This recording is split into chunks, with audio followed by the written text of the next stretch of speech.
Buenas tardes. Nuestra siguiente exposición es titulada Paisajes, Personajes y Curvaturas, impartida por el Dr. Federico Sánchez Bringas, quien ha obtenido los grados de licenciatura, maestría y doctorado en matemáticas por parte de la Universidad Nacional Autónoma de México. A lo largo de su carrera ha sido acreedor de importantes reconocimientos y distintivos, tanto nacionales como internacionales. Ha publicado una cantidad importante de artículos en revistas de alto impacto y ha dirigido incontables proyectos de tesis de licenciatura, maestría y doctorado en matemáticas. Actualmente forma parte del Sistema Nacional de Investigadores con el grado de nivel 3. Es profesor e investigador de la Universidad Nacional Autónoma de México y sus campos de especialidad son en sistemas dinámicos y geometría diferencial. Démosle un fuerte aplauso.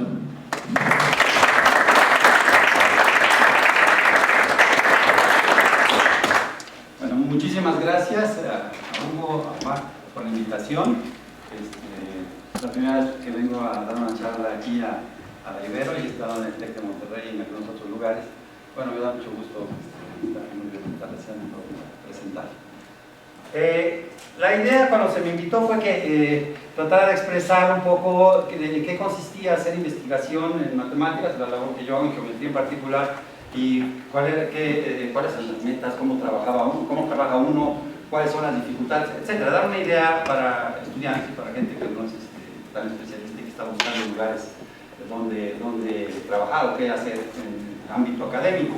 Entonces yo dije, la mejor manera de hacerlo es presentar, pues, de manera sencilla, unas ideas, y en particular la prueba de un teorema, en un contexto amable, agradable, simplemente intuitivo y heurístico, para que se vea qué tipo de cosas hacemos los que trabajamos en investigación y geometría. Entonces, en este sentido, tenemos esta presentación. Por supuesto, quisiera que fuera de la manera más informal, que si hubiera alguna duda, cualquier cosa la pudiéramos comentar. Esto daría más fluidez y claridad para la comunicación. Sin ningún problema, siéntanse libres de interrumpir en cualquier momento y podamos conversar como más convenga. Mi labor principal es en la UNAM, es investigador, profesor. Quiere decir eso que lo que me apasiona es la investigación en geometría, y en ese contexto el transmitirla en las clases es fundamental, porque además la gente joven que trabaja aporta ideas y da mucha vitalidad al trabajo de investigación. Como parte de este proyecto de investigación, yo tengo un proyecto de investigación financiado por la UNAM y CONACYT, incluimos un poco la divulgación también de matemáticas a diferentes niveles. Entonces este es un proyecto que salió con un estudiante, Guillermo Ruiz Galván, también de la Facultad de Ciencias, y que pretende ser pues de divulgación esencialmente y tratar de hacerlo accesible con diferentes niveles de conocimiento en geometría. Entonces se llama Paisajes, Personajes y Curvaturas. La idea es mostrar que, fíjense, la naturaleza utiliza la noción de curvatura como una respuesta eficiente para establecer las relaciones espaciales entre sus personajes. Eso es un chorro, ¿no? Pero es cierto. En pocas palabras, lo que uno puede decir, las formas en el espacio ocurren a partir de las relaciones que existen entre sus personajes. Los campos de fuerza, energía, los personajes pueden ser cualquier cosa, ¿no? Hasta cosas elementales como insectos o animales, etc. Se mueven y se comportan en el espacio utilizando como un recurso fundamental la curvatura. Entonces, esa sería la idea general del asunto, y entonces, siendo tan importante, vemos que aparecen diferentes aspectos de la cultura. Por ejemplo, la curvatura se estudia en arquitectura central, las catedrales, etcétera, ¿no? Todas las construcciones obedecen a esta forma de cómo se dobla, cómo se curvan los superficies en el espacio. También ocurre en el arte, en la escultura, y también, por supuesto, ocurre en la ingeniería, creado por el ser humano, pero también en la naturaleza. Entonces, es central. Lo que es muy interesante es que este concepto, esta noción, tiene una explicación, se puede dar desde el punto de vista matemático, se puede explicar desde el punto de vista matemático con matemáticas relativamente elementales. No tiene que ser un estudioso profundo para llegar a comprender los elementos fundamentales. Y eso es lo que quiero prestar en esta charla. Entonces vamos ahí. ¿Cuáles son los elementos fundamentales? Álgebra lineal y cálculo diferencial, esencialmente, para entender esas ideas. Entonces vamos por allí. Y bueno, empezamos con la noción vectores, que todos ustedes conocen. Habla de tres aspectos que enseñan en la prepa, ¿no? En la preparatoria, que es la magnitud, la dirección y el sentido. Y en esa forma uno puede expresar, así de sencillo, con esta noción tan elemental que todos conocen bien, pues las fuerzas que intervienen en la naturaleza, de una manera matemática. Tenemos pues entonces, por ejemplo, que uno ve en diferentes contextos que se dan. Pueden servir estas fuerzas, estos vectores, para describir en un punto dado, en un momento dado, en un punto dado, cómo actúa una fuerza y va a determinar el movimiento de alguno de los personajes. Aquí tenemos nuestros personajes que pues están cayendo, ¿verdad? Y entonces uno dice, pues quisiera yo describir el comportamiento de ellos. Ahí está, exacto. De esta manera, con una flecha, indicando cuál es la dirección y cuál es la magnitud de su movimiento. Entonces utiliza uno este tipo de descripciones elementales para establecer esto. No puede ser uno a nivel individual de un solo sujeto, como un pingüino en este caso, o puede uno plantearlo también a nivel grupal. Uno puede plantear y uno puede decir, bueno, hay una parvada y uno quisiera reconocer o conocer cuál sería el comportamiento y de qué forma se va a mover en el espacio. Entonces, de esta manera uno puede distinguir diversas fuerzas que están ejerciendo, en este caso las aves, por un lado, y por supuesto tenemos la gravedad, pero yo estoy indicando nada más la fuerza de las aves en este caso. Aquí no es solo un personaje, sino son muchos. Y fíjense que esto nos trae a la mente lo que vamos a ver un poquito más adelante, la idea de Newton, ¿no? Lo que sería establecer un campo de fuerzas y entonces tratar de reconocer el movimiento que ocurre de acuerdo o sujeto a esta influencia del campo de fuerzas, que es en este caso algo por eso, como esto. Muy bien, entonces vamos a tener, entonces es fundamental entender los vectores. Entonces damos dos vectores cualesquiera y tenemos un ángulo entre ellos porque somos geómetras. Los geómetras medimos longitudes, medimos ángulos y clasificamos de esa manera y estudiamos los fenómenos. Entonces, en particular, el ángulo entre dos vectores, pues tenemos dos vectores dados, su punto va a ser el mismo y es lo que uno conoce, ¿no? Lo que uno ve. Y entonces, y la norma. Son dos conceptos centrales para medir en un espacio. Y estos conceptos centrales se relacionan a partir de una noción básica que ustedes conocen seguramente, es el producto punto, que aprende uno en el curso básico de cálculo, ¿no? Producto punto que conocemos en RN, en R3, es simplemente la multiplicación de cada una de las entradas y luego la suma de ellas. Entonces, bueno, esto es lo que sería el producto punto, y establece, esta es una forma cuadrática para los que sepan un poquito más, se llama una forma cuadrática, una forma bilineal cuadrática definida positiva y se estudia, tiene sus propiedades. Pero para uno, la verdad lo que le interesa pues, es que nos mida el ángulo, la relación y cómo podemos expresar. Entonces, es lo que tenemos. Entonces, es una noción fundamental en matemáticas, en geometría. Entonces, pero que aparece en la naturaleza. Queremos entonces distinguir cuál es la relación de dos delfines moviéndose en el agua y quizás el ángulo que van a determinar lo puede uno entender utilizando adecuadamente las flechas y la noción de producto punto, la noción de esta forma cuadrática. De la misma manera, no solo en este caso, se puede utilizar para distinguir y para establecer relaciones de formas rígidas, como en este caso sería el contorno de la Tierra, y poder distinguir espacios y aprovechar el espacio utilizando esas medidas. Entonces, pues como vemos, eso es muy útil, es elemental, pero es muy útil. Entonces pasamos y queremos entender un problema central. Estos son vectores, son cosas que simplemente cada punto da una fuerza, una dirección y un sentido y nos sirven para medir esos posibles comportamientos. Lo que queremos comprender más adelante que son curvas en el plano. Entonces, ¿qué es una curva en el plano? Uno se va a mover, es una trayectoria que se está describiendo, puede ser cualquier cosa, una hormiguita, puede ser cualquier cosa que se mueve en dos dimensiones y que por tanto está parametrizada con un tiempo t y que se mueve en dos coordenadas x y y. Eso es una curva en el plano. Entonces, esta nos va a dar mucha información de estas relaciones de las que estamos tratando de ver. En el espacio es algo análogo, pero tenemos tres dimensiones. Entonces, ahí en este caso tenemos que, ahora son tres parámetros, todos dependen del tiempo, porque le damos esa idea de los físicos, ¿no? La física nos dice que se está moviendo en el tiempo, en el espacio, y se va moviendo el parámetro t, y te vas moviendo en el espacio con respecto al parámetro t, y quieres comprender ese problema fundamental. ¿Cuáles son los elementos que necesitas? Y desde el punto de vista geométrico, ¿cómo se dobla la curva? ¿Cuál es su forma? Que es el tema del que estamos conversando. Muy bien, entonces, bueno, pues en la vida, pues entender curvas es central, ¿no? Las curvas, los seres en movimiento describen curvas, Y entonces, comprender su movimiento y el impacto que puedan tener, pues pueden ser descritos de esta manera. Muy bien, entonces, asociada a la curva nos interesa la velocidad, como buenos físicos, ¿no? La velocidad, tú tienes tu curva y quieres describir la velocidad. En el plano y en el espacio la velocidad es un vector. No es como en el automóvil, que tú ves la velocidad es una cantidad, es un número real. En el plano y en el espacio, la velocidad asociada a una curva depende de cómo se dobla la curva y por supuesto también de la magnitud que tiene. Entonces, en ese sentido, queremos definir el vector velocidad ¿en dónde? En este punto. ¿Cómo mide uno el vector velocidad en ese punto? La mejor aproximación, cómo se va moviendo uno en el espacio. En este caso es en el plano, pero lo mismo ocurre en el espacio. Pues uno va a hacer y va a considerar las secantes. ¿Qué quiere decir las secantes? En este caso lo que tenemos es el punto fijo y es una recta que pasa por ahí cualquiera y que corta un punto de la curva. Pasamos adelante y entonces vamos a considerar los límites de las secantes asociadas que parten del punto. Y como vemos en nuestro curso básico de cálculo diferencial, si la curva es suficientemente buena, tenemos un lugar y se define ese límite como una flecha.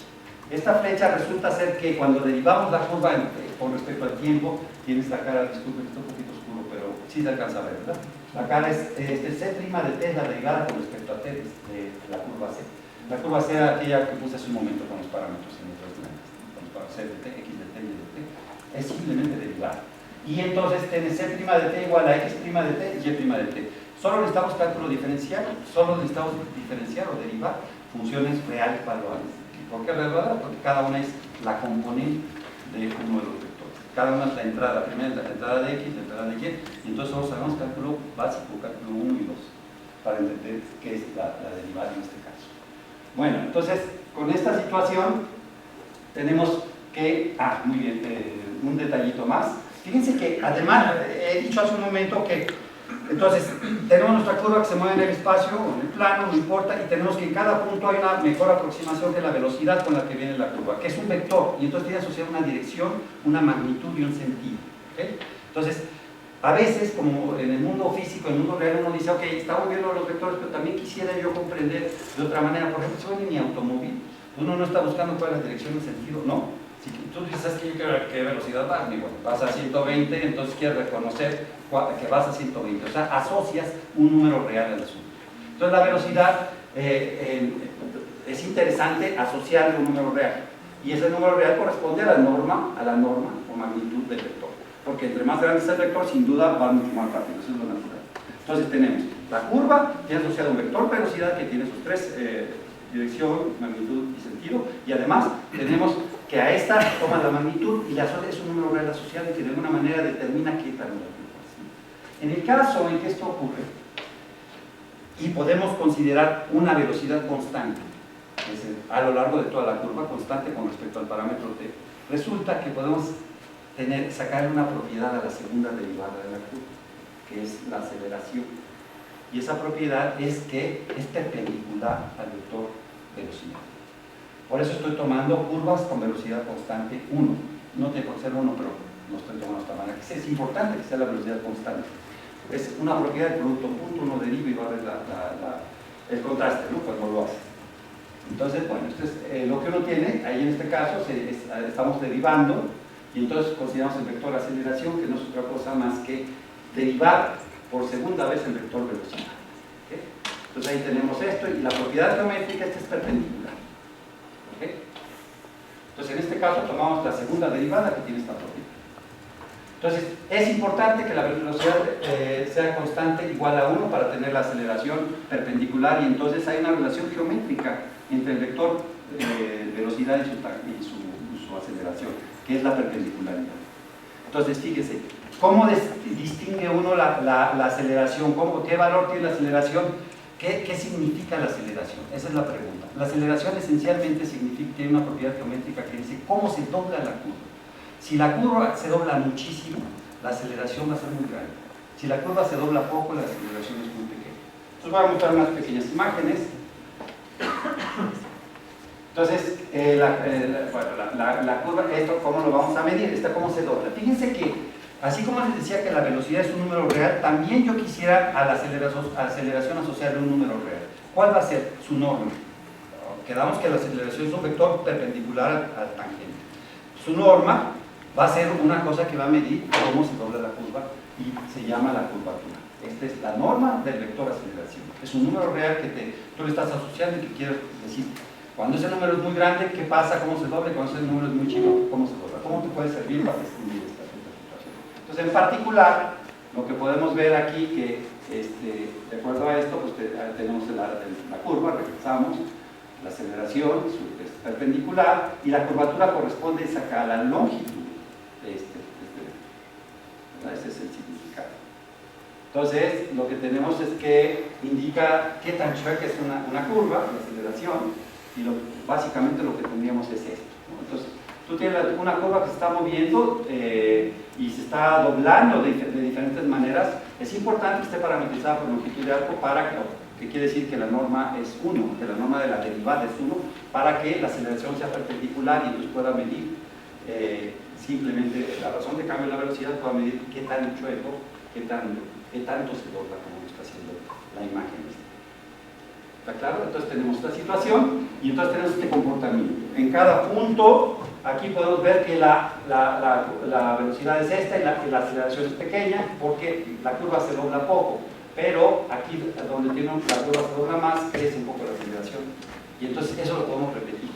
Y entonces eso es una forma de medir. Ya no estoy hablando tanto del tiempo, sino la magnitud ya no depende del tiempo, sino que, como está parametrizada por norma 1, está hablando de la forma. Pasamos del tiempo a la forma.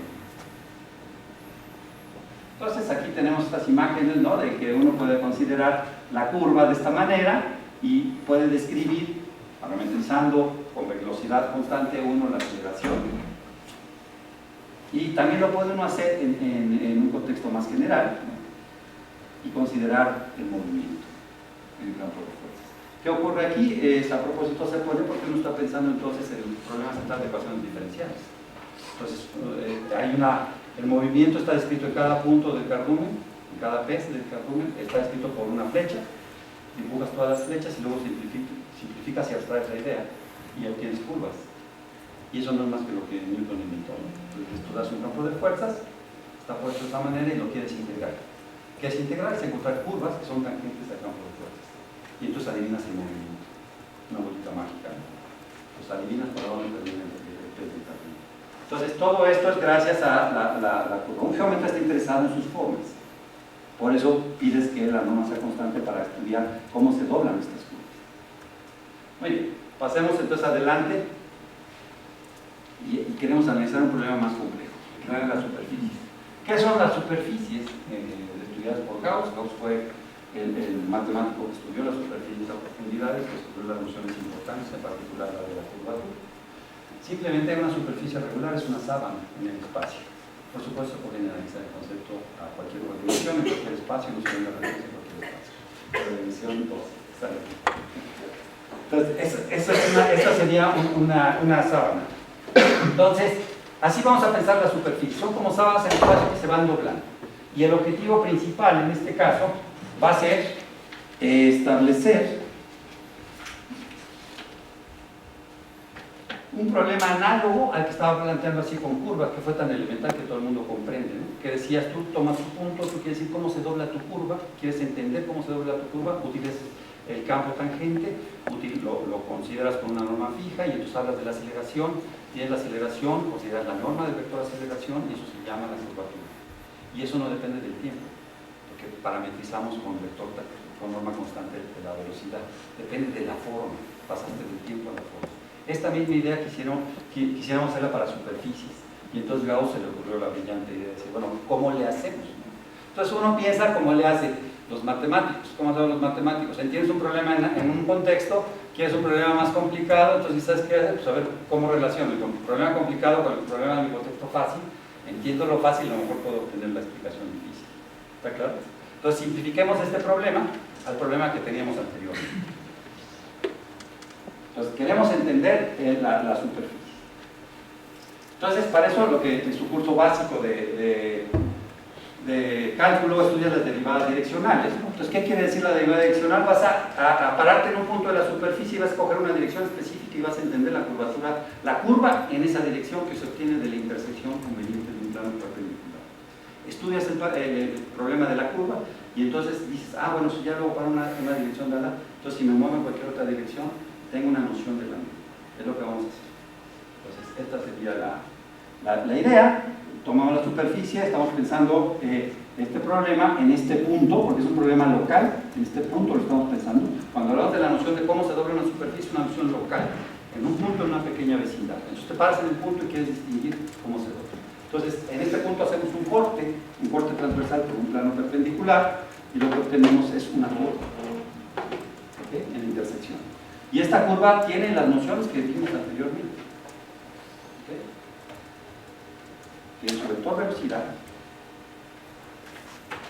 y tiene su vector, bueno, por lo pronto su vector velocidad,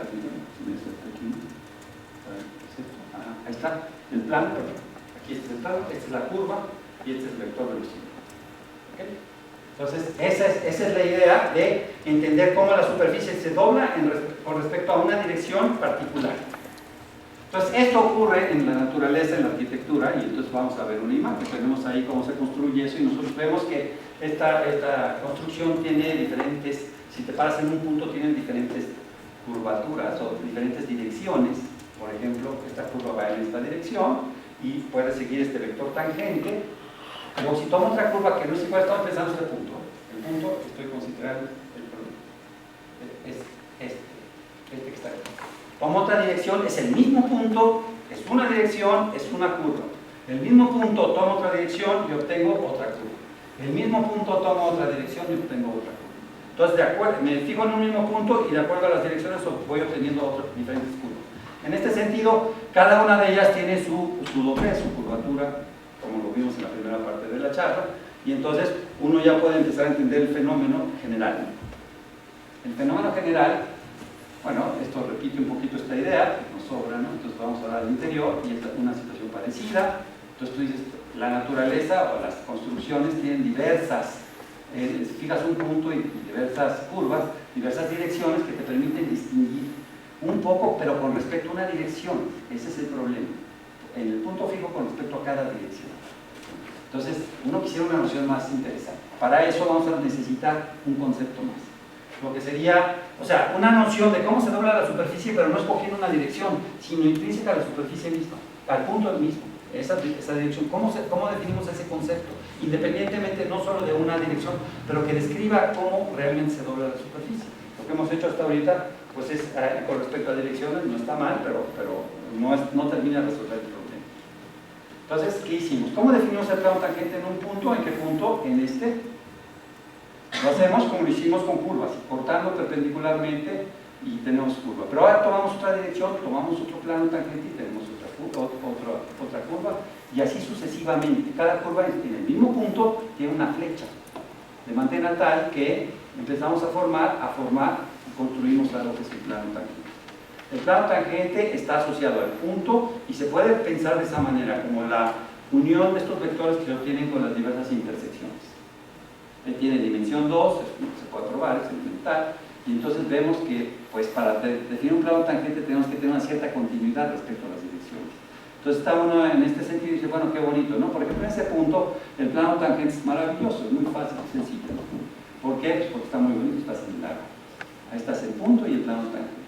Pero no siempre es tan fácil el plano tangente. Imagínense que escogemos un punto allá arriba, si lo ven, ¿lo ven? Y entonces tú dices, ay, mi buen, ¿y ahora cómo le hago? ¿Cuál es el plano tangente? ¿Okay? Ahí dice uno, pues quién sabe, ¿no? Entonces, en este sentido es importante, ¿no? Porque también las relaciones de los espaciales entre los objetos, si te caes en un lugar donde no hay plano tangente, lo que puede pasar en el siguiente puede ser doloroso. Esta imagen me parece interesante porque puede de alguna manera explicar un poco esa idea, ¿no? En un lado tienes la parte, el cascarón, digamos, y de la otra parte está cubierta por una superficie suave. Es el mismo objeto, pero uno tiene una superficie suave y otro no. Uno pensaría, la parte suave efectivamente es una superficie, entonces uno esperaría que hubiera un plano tangente.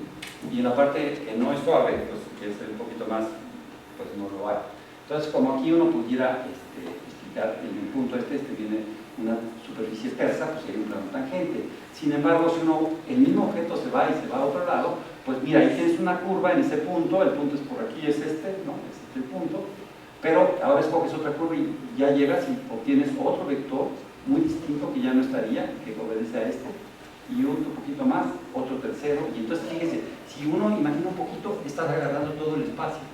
O sea, la amarilla sería el dedo índice, la azul es el pulgar, y la más amarilla es el medio, ¿no? Entonces con tres vectores estás generando todo el espacio, no el plano tangente, agarras todo el espacio.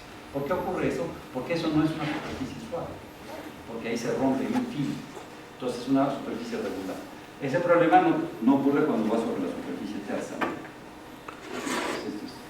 Entonces, una vez que tenemos un plano tangente, podemos definir en el punto su normal. El normal a una superficie. ¿Cómo? Pues es el normal al plano tangente. Ya quedamos entonces que tenemos la superficie nuevamente, tenemos el plano tangente y tenemos entonces su vector normal. Un plano en R3 tiene un vector siempre normal que lo define. Es ese, ¿no? Entonces ahí tendríamos esta parte. Entonces, esta determina siempre dos posibles orientaciones porque nuestro espacio ambiente es de división 3. Entonces, tienes tu plano tangente, puedes ir hacia arriba, es este, y hacia abajo es este. Es una convención, podemos voltearnos el nombre, pero sí hay dos orientaciones. Eso es importante para el teorema que vamos a probar. Todo esto es elemental, el teorema mismo ya no es tan elemental, pero se puede poner en términos elementales. Entonces, esta orientación. Entonces, una vez que tienes eso en un punto, defines un campo normal en toda la superficie. O sea, puedes, para cada punto, puedes hacer, entonces, su plano tangente y su normal. Su plano tangente y su normal. ¿Ok?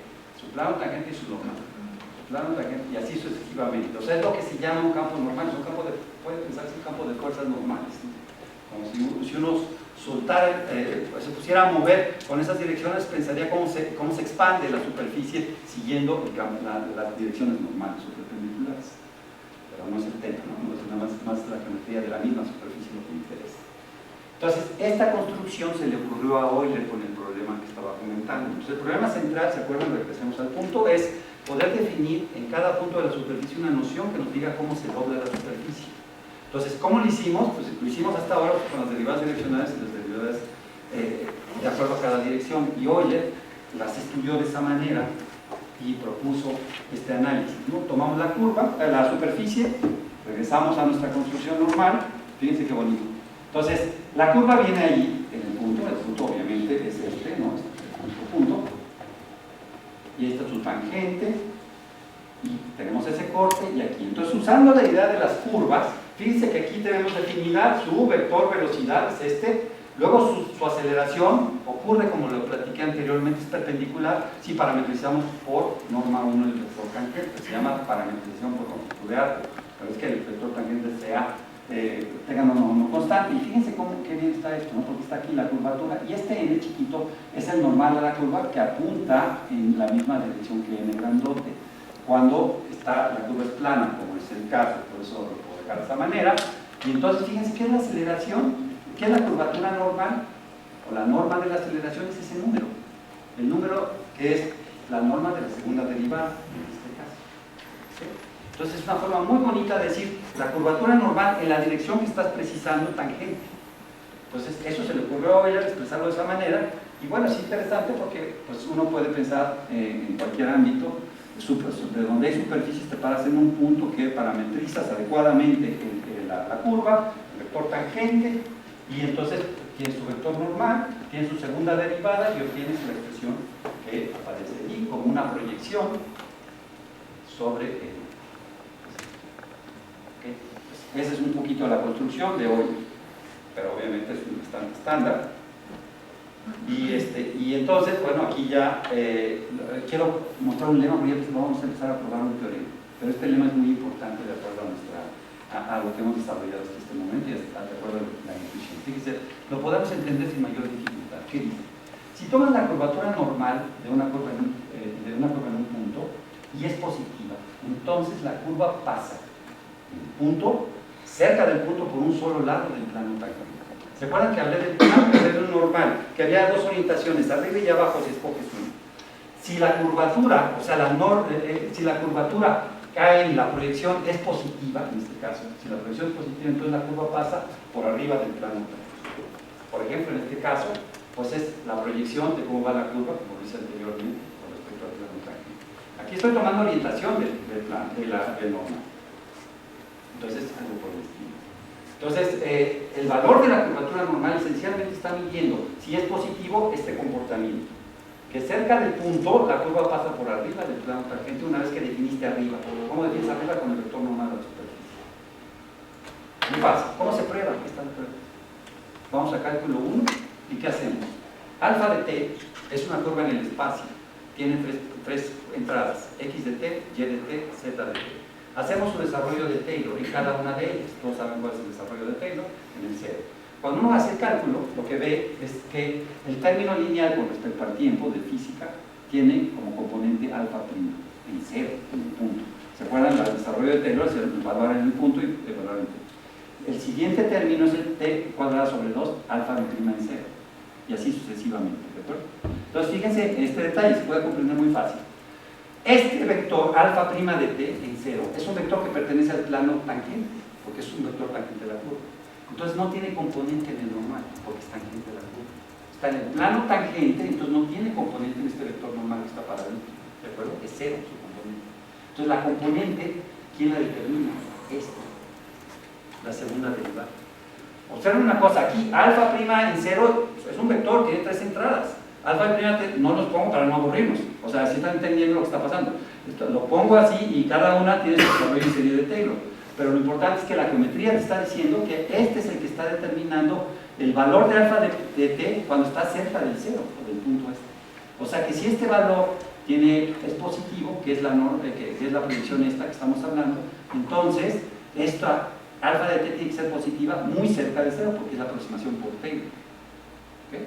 Entonces es una propiedad bastante sencilla, y con ese lema podemos pretender probar algo fundamental, que son dos nociones. Las curvaturas principales que descubrió Euler, que son, dada una superficie tienes un punto, existen dos direcciones que resultan además ser perpendiculares, donde por una es la máxima que se dobla la superficie y por otra es la mínima que se dobla la superficie, siempre, todo punto, una máxima y una mínima. ¿Okay? Entonces eso es lo que descubre Euler con estas por ejemplo en esta superficie, nada para simplificar, lo ponemos de esta manera, esa sería la máxima y esa sería la mínima, ¿no? Por supuesto. O sea, la superficie en esa dirección no se dobla. Por cierto, ahí uno puede esperar que las curvaturas curvas que son rectas son cero, ¿no? O sea, no se doblan. Si es muy grande, quiere decir que se dobla mucho. Entonces, es un ejemplo, pero eso ocurre en todos lados. Y con la noción esta que establecí de curvatura, este fenómeno ocurre en direcciones perpendiculares. Es una propiedad algebraica de las cosas.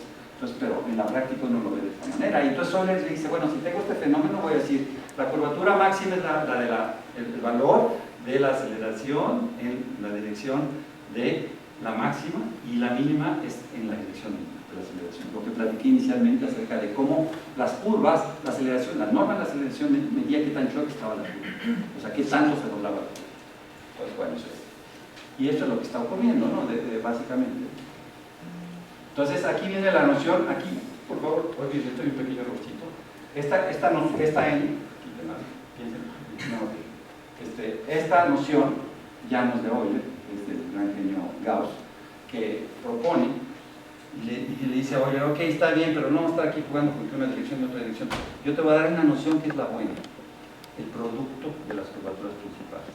Esta noción es buena porque más explica algebraicamente el problema de que es el determinante de la aplicación que mide las curvas, y entonces por eso es importante. Entonces la noción buena es esta, la curvatura gaussiana, y es el producto de las direcciones. Entonces la curvatura gaussiana acá se llama así, y es el concepto numérico que permite definir pues cómo se dobla una superficie, como un número real, ¿no? Entonces se usa mucho en la arquitectura, en diversas áreas, ¿no? Hay, como anteriormente mencioné, pero déjenme marcar aquí esto. Fíjense que aquí, en la arquitectura, y pues, Leonardo, los artistas y todo, utilizaban mucho esta idea para hacer su arte, para entender la forma en el espacio. Fíjense que aquí están marcadas las curvaturas principales. Si tú haces un dibujo con curvaturas principales, realmente das toda la idea de volumen. Y eso es porque es la percepción que también tenemos de la curvatura.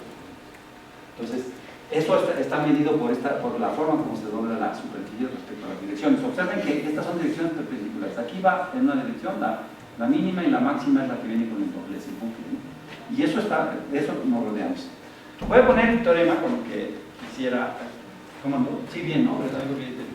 Voy a poner el teorema que quisiera que comprendiéramos. Fíjense que en el fondo, este teorema está padrísimo porque es un teorema que, si usted se lo platica a su abuelita en el desayuno, va a entender. Pero el chiste es que lo podemos hacer en términos matemáticos con todo el lenguaje superio. Entonces, ¿qué dice? Fíjense, dice que si tú tomas una superficie y en la superficie te paras en un punto y en ese punto calculas la curvatura gaussiana. ¿Qué quiere decir la curvatura gaussiana? El producto de las curvaturas principales, el máximo y el mínimo. ¿Okay? Si la curvatura es positiva, entonces consideras un plano tangente en el punto y la superficie está por uno de los lados, por abajo o por arriba. Es un huevito, es una gasolina. ¿Okay?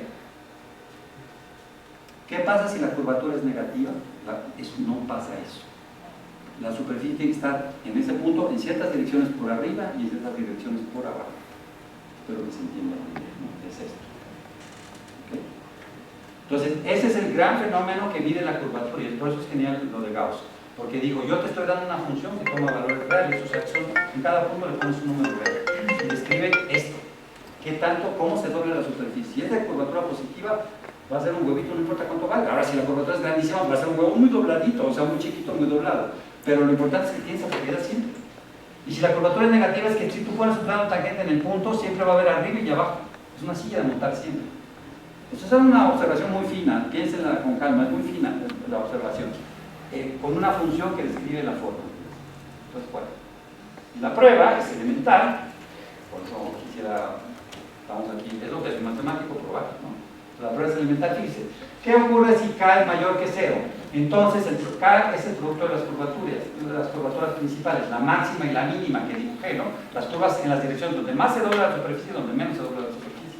Entonces, o bien las dos son positivas o bien las dos son negativas, para que el producto sea positivo siempre.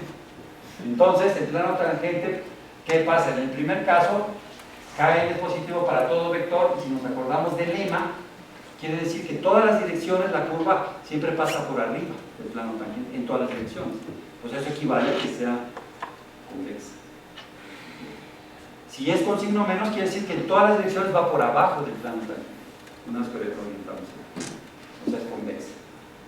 Entonces, bueno, esa es la idea usando el lema, esencialmente. ¿Qué es lo que vemos aquí? Está la prueba. La prueba es esto. Es un dibujo. ¿Okay? La prueba es esto. Fíjense, aquí tenemos, ¿sí? Ahí está, esto que está aquí. Entonces, fíjense, la curva es esta, y entonces tiene proyección por la parte de arriba del vector normal. Es la curvatura, la curvatura que tiene, o sea, positiva en este caso. Y entonces, pero para la máxima y para la mínima. Entonces, todas son positivas porque todas proyectan en la parte superior del vector, en la parte del vector, todas proyectan en esa parte superior. Entonces, por eso la curva tiene que ser, la superficie tiene que ser convexa. Y bueno, si K es menor que 0, pasa al análogo. ¿Qué quiere decir? El producto de dos números es negativo si uno es positivo y otro es negativo. En este caso, en una dirección la curva va por arriba y en otra dirección va por abajo. O básicamente la prueba es un dibujo también. Tenemos esta situación y en una parte, digamos, si estamos orientados arriba, como lo hemos estado haciendo todo el tiempo, esta es la parte con curvatura positiva, la curvatura K1 es positiva y la que viene abajo es la curvatura negativa. Entonces, como el producto debe ser el producto de un número positivo y un número negativo, esta es la situación que se está generando en el punto. ¿Entienden? Y en medio, pues, ¿qué hay? Pues hay diferentes estados, ¿no? Pasos de uno a otro. Y entonces uno tiene este fenómeno. ¿Ok? Entonces, por arriba y por abajo, digamos, esencialmente esas son las ideas de la prueba. Solo se necesita un poquito de álgebra lineal para definir las cosas, vectores y la propiedad de la serie de Taylor y hacer un análisis local. Bueno, entonces superficies con puntos de curvatura positiva nada más, pues son de este tipo. Tenemos esta situación, es normal. Entonces uno puede esperar que son como pues esferas o aproximadas por esferas, ¿no? y que siempre en cada punto tenemos esta situación, que la superficie pasa por allá. Superficies con puntos con curvatura positiva, pues las podemos ver en la naturaleza por todos lados. Aquí voy a dar un detallito de la matematización que dice, hay un medalla Fields que habla sobre este problema central, René Thom, no sé si lo han escuchado, pero él habla del problema de la matematización, que dice lo siguiente: hacemos matemáticas idealizando a tipo Platón. Entonces, uno puede decir, depende del contexto, si idealizas bien y para lo que estás necesitando funciona, está perfecto. Pero cuidado, por ejemplo, aquí estaríamos pensando que esa superficie es de curvatura positiva. Claro, si la vemos desde esta distancia, pero si la vemos con el microscopio, a lo mejor ni siquiera es superficie ni en plano tangente. ¿Me explico? Porque está corrugada. Entonces, yo estoy usando la matematización idealizada de Platón o de René Thom y para dar esta idea, porque al final uno dice, ¿sabes qué? Pues al final es un objeto redondo. Pues depende de cómo lo estamos usando. Entonces, pensaría uno que, en términos de grosso modo, esto tiene esta curvatura y tiene el fenómeno que presentamos por curvatura positiva. Bueno, qué belleza, ¿no? Nada más también lo puede uno ver y uno dice también, si pensamos como la matematización de Thom, ¿no? De Platón, pues allí es una curvatura positiva. Ahora, si llegas a la luna, pues no, ¿verdad? Porque si caminas ahí miles de cosas y quién sabe qué pasa. Entonces estamos usando esto, pero es importante porque es la manera como comprendemos e interpretamos las cosas y entonces tener la habilidad de cuándo podemos usar este proceso. Bueno, esto también. Curvatura negativa. Entonces, puntos de curvatura negativa tendríamos este fenómeno, es lo que ocurre en el punto aquí, siempre está aquí el punto A, es local. Entonces tenemos este fenómeno y también ocurre, y de hecho yo diría que hasta más en superficie, ejemplo de superficie de curvatura negativa. Entonces tenemos direcciones y bueno, pues ahí está la curvatura negativa. ¿Dónde?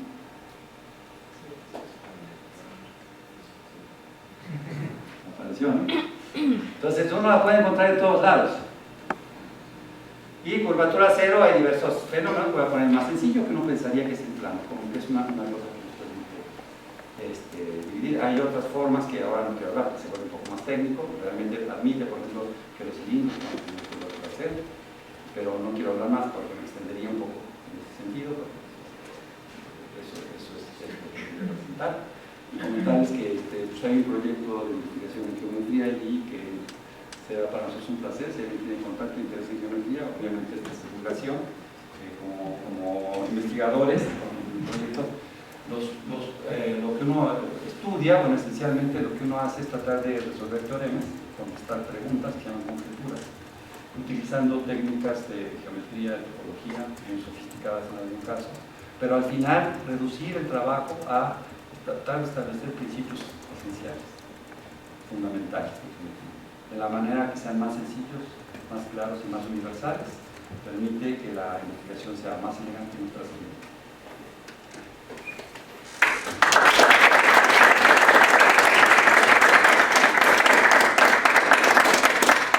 Bueno, ahora seguimos con una sesión de preguntas. ¿Alguien tiene alguna pregunta que hacerle al profesor?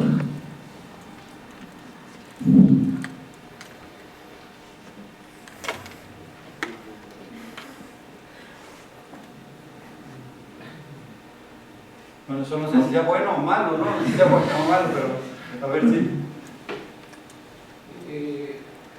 Yendo a la cuestión que mencionabas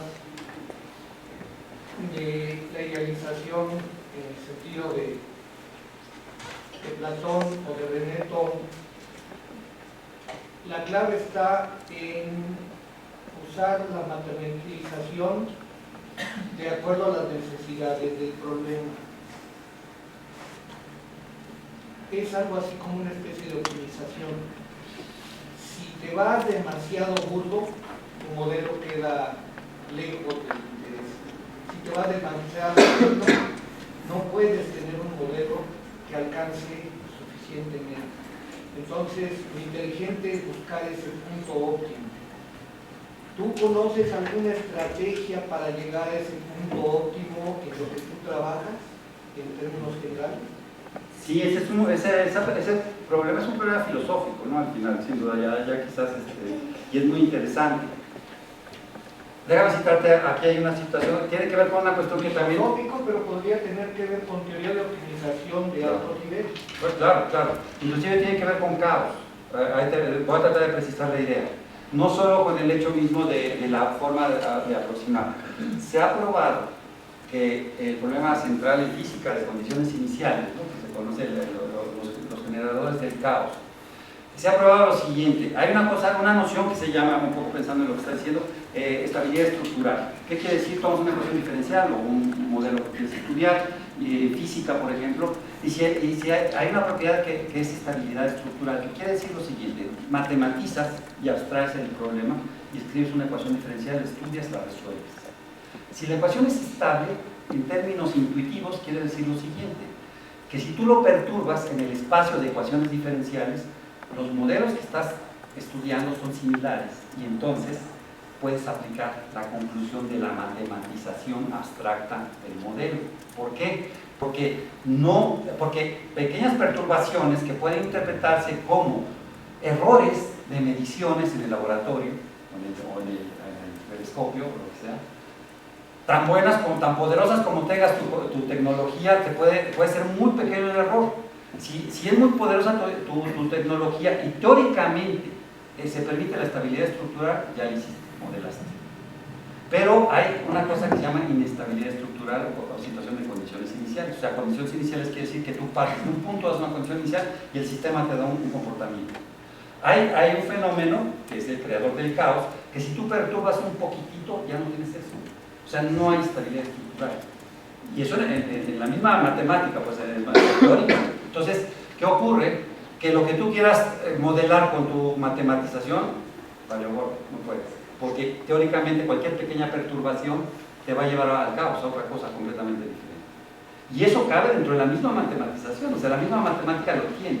Y son los modelos de caos que aparecen, seguramente ustedes conocen, ¿no?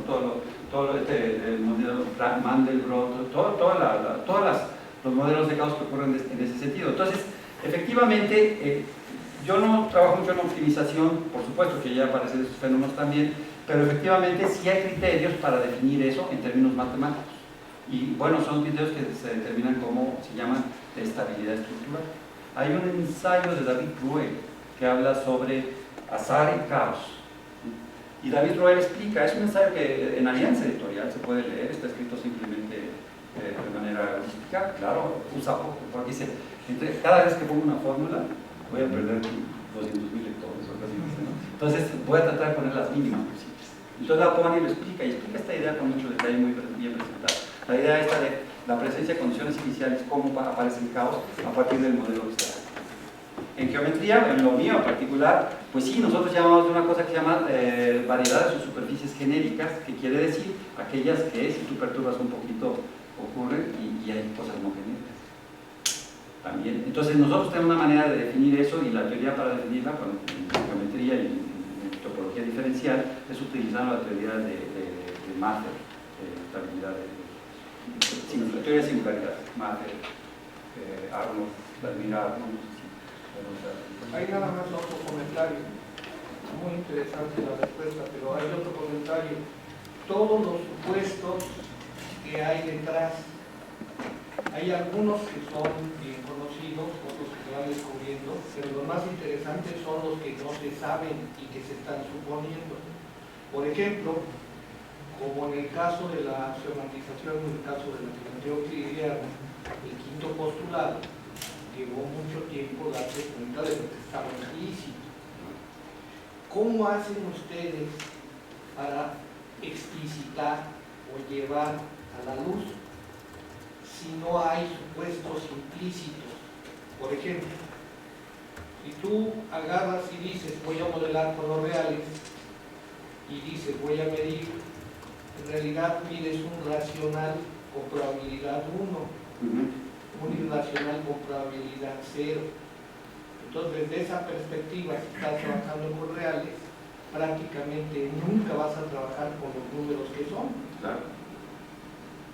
Ese tipo de cosas, ¿cómo las manejan ustedes? Sí, hay, efectivamente, desde el momento en que ya estás trabajando, por ejemplo, con espacios sobre que admiten los axiomas, ¿no?, de numerabilidad, los mismos números reales, ¿no? Tú tienes que partir de un sistema axiomático, y en ese sentido, bueno, ese es tu punto de partida, y Depende del tipo de problema o del nivel de geometría en que estés trabajando, aceptas cierto tipo de axiomas o los teoremas que están atrás sustentados. A mi manera, por eso digo que tiene que ver con aspectos filosóficos, porque efectivamente a nivel de la discusión lógica del sistema que estructura lógico, desde el punto de vista lógico, que estructura el asunto, pues sí tienes que aceptar algunos axiomas, algunos principios. Entonces, ¿cómo se maneja esto? Un poquito, yo lo quisiera pensar aquí un poco improvisando, pensando en voz alta, ¿no? Es un poco como hacen los ingenieros. Porque tú no puedes hablar de estos principios, que yo también coincido, yo pienso en eso y discutimos, pero tú le llegas a un ingeniero a decirle este rollo y mira, está bien, igual, pero me está en el segundo piso. Y mira, y funciona, o sea, en ese sentido, lo que te quiero decir es... todavía, con un número finito de racionales en una computadora. Claro, claro. Entonces, ahí hay un mundo en el cual estás pasando de uno a otro y dependerá de él el objetivo que se está presentando. Yo por eso comenté inicialmente una cosa. Fíjate, ¿cómo trabajamos los matemáticos? ¿Hasta dónde? Pues exactamente, tú te paras y dices, ¿hasta dónde yo acepto? ¿No? Voy a mandar el teorema que probé y lo mando al Journal of Dynamical Systems, ¿no? Por ejemplo. ¿Hasta dónde lo voy a mandar? O sea, ¿hasta dónde voy a presentar? Entonces, en los problemas matemáticos hay una serie de principios aceptados en el contexto para lo cual hay que estudiar y contextualizar bien las cosas. Y hay ciertos axiomas que ya no se discuten, se aceptan. Y de alguna manera, lo que es fundamental es que, bueno, hay gente como Arnold, ¿no? Vladimir Arnold, o como René Thom, Elias Fields, que proponen problemas a lo largo del trabajo que van dando vida y van construyendo la matemática y la geometría, en este caso, por ejemplo, las ecuaciones diferenciales, a partir de esa estructura. Y efectivamente siempre habrá una discusión y habrá que plantear esto, pero si tú estás metido y trabajando con el material y con las hipótesis adecuadas establecidas ya en este contexto, si hay que contextualizarlo, entonces sí puedes definir y determinar la validez del resultado en ese universo que es establecido. Entonces dependerá también cuál es el objetivo y cuál es... Por eso es muy importante ahora la ciencia moderna que utiliza mucho la interacción entre diferentes tipos de ciencias, tipos de científicos, porque permite llegar a esta interacción y buscar y abrir nuevos horizontes de trabajo en el sentido de establecer estos principios.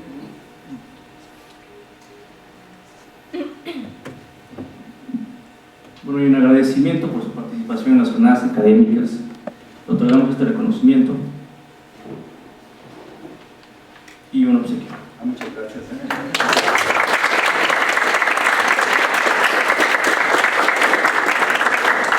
Vamos a tener un receso de